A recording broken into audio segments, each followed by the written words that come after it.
Seja bem-vindo à 35ª aula do curso de funções do canal Passo a Passo. Nesta aula, eu irei resolver este exercício aqui, que pede para classificar as funções abaixo em injetora, sobjetora, objetora, analisando o gráfico de cada uma. Iniciando aqui pelo item A. Eu tenho aqui o traçado desta função. Ela é uma reta.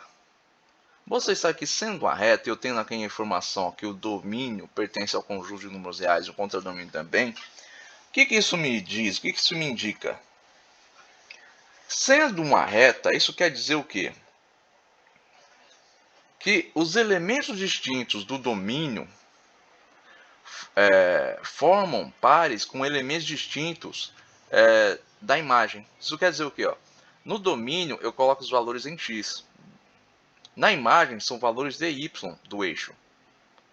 Isso quer dizer o quê? Que para cada valor aqui do elemento x, existe um correspondente no eixo y. Isso quer dizer assim, imagine esse ponto aqui, onde a reta toca no eixo y. Isso aqui é o que? É x em 0 e um valor respectivo em y. O que isso quer me dizer de uma forma muito simples, então, analisando esse gráfico, é o que? Que essa função é bijetora, pois para os valores distintos quaisquer do eixo x correspondem a valores distintos do eixo y. E o conjunto de imagem da função é o próprio conjunto dos reais. Ou seja, a imagem aqui seria o próprio conjunto B, né? Quando nós estamos tratando de diagrama de flechas, como foi tratado no vídeo anterior, na aula anterior, vocês vão ter o quê?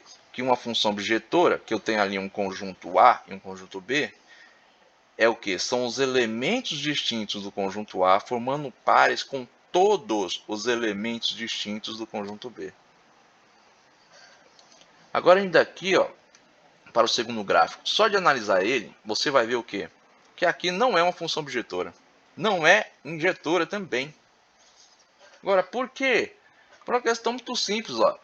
Aqui, só de olhar, você vai ver que os elementos aqui, né, distintos do domínio, que são os valores em x, não vão formar pares distintos com a imagem, que são os valores de y. Imagine aqui, aqui é o ponto 0, 0, que é onde o que? Essa parábola toca no eixo x. Agora, quando eu tiver aqui x igual a 1, eu vou ter aqui um valor x de y, né? Um valor qualquer de y. Mas quando eu tiver x igual a menos 1, eu vou ter o mesmo valor em y que eu tenho para x igual a 1. Eles vão ter aqui a mesma altura no gráfico.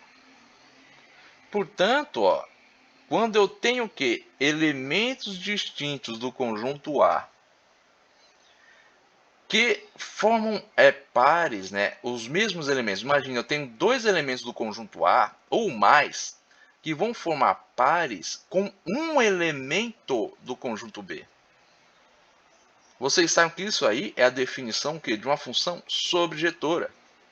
Portanto, esta parábola é uma função sobjetora, pois a imagem é igual ao contradomínio. Não é injetora, pois pelo menos um elemento de y do contradomínio da função é imagem de dois elementos distintos, x1 e x2, do domínio. É como eu citei aqui no exemplo do x igual a 1, x igual a menos 1. Eles vão ter o mesmo valor em y. O mesmo vai acontecer aqui com x igual a 2 e também x igual a menos 2. Eles vão ter os mesmos valores em y. Imagine aqui que este ponto aqui seja x igual a 2. Ele vai ter o mesmo y que o x igual a menos 2. Isso representa o quê? Que eu tenho dois elementos do domínio, né, do conjunto, do primeiro conjunto, que vão formar pares com um elemento apenas do segundo conjunto, do contradomínio. Por isso é uma função sobjetora. Bom, eu espero que você tenha entendido esse vídeo. Se você não entendeu, você pode deixar aí as suas dúvidas nos comentários. Tenha bons estudos e até a próxima aula.